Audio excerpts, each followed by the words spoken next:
Ya Rasulallah. L'interruption momentanée de la révélation. Anta nurullahi fajran.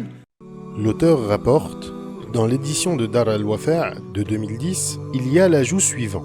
Après le premier paragraphe, après avoir examiné les différentes variantes et les propos des érudits, j'ai relevé une chose singulière à laquelle personne n'avait jamais prêté attention.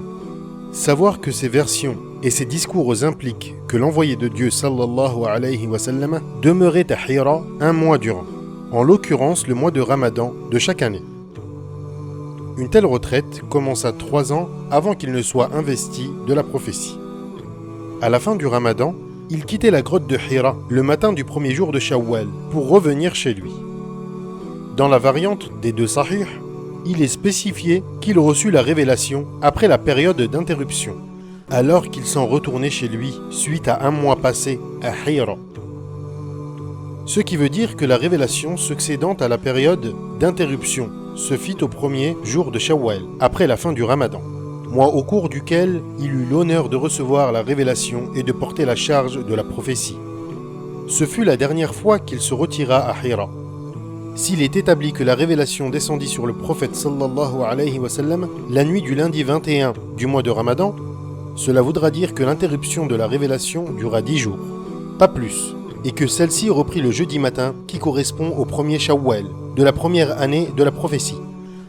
L'auteur dit également, c'est peut-être en raison de cela qu'il est recommandé de consacrer les 10 derniers jours du Ramadan à la retraite spirituelle et le premier jour de Shawwal à la fête célébrant la fin du Ramadan. Dieu sait mieux ce qu'il en retourne. Ya Habibi, ya Muhammad. Ibn Sa'd a rapporté, d'après Ibn Abbas, que la révélation s'interrompit pendant quelques jours. Après avoir sérieusement examiné cette question, il apparaît en effet que cette coupure est fort probable. Mais dire, ainsi que le rapportent des récits connus, qu'elle a duré 3 années et demie, n'est aucunement véridique.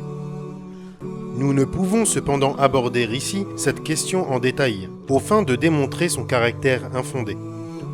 Pendant ce laps de temps, la révélation s'arrêta pendant un certain temps au point que le prophète sallallahu alayhi wa sallam en fut peiné.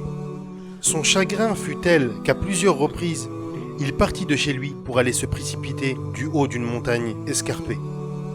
Mais chaque fois qu'il parvenait au sommet de la montagne pour se précipiter dans l'abîme, l'ange Gabriel Jibril alayhi salam lui apparaissait en lui disant « Oh Muhammad, tu es vraiment l'envoyé de Dieu !» Ces mots calmaient son cœur et apaisaient son âme. Alors, il rentrait chez lui.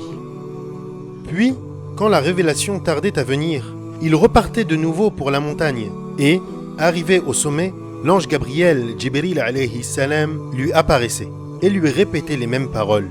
« Oh Muhammad, tu es vraiment l'envoyé de Dieu. » Ya Habib, salam alayka, salawatullah alayka.